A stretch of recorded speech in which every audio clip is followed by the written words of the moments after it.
మనం వేదన పడుతుంటే, శ్రమ పడుతుంటే, అవమానం పడుతుంటే, దుఃఖపడుతుంటే, మనం కన్నీరు విడుస్తుంటే ఆయన ఆనందపడతా కూర్చోడు.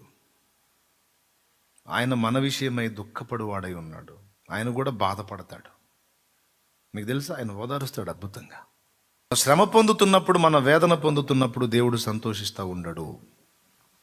ఆయనను ప్రేమించే ప్రియమైన పిల్లలమైన మనం బాధపడుతున్నప్పుడు ఆ బాధ తను స్వీకరిస్తాడు, తను కూడా స్పందిస్తాడు.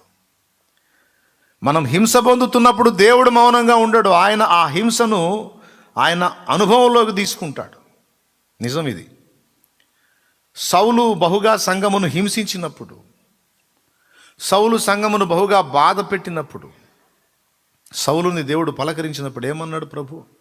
సౌలా, సౌలా, నన్నెందుకు హింసించుచున్నావు అన్నాడు. అప్పుడు సౌలు ఏమన్నాడు?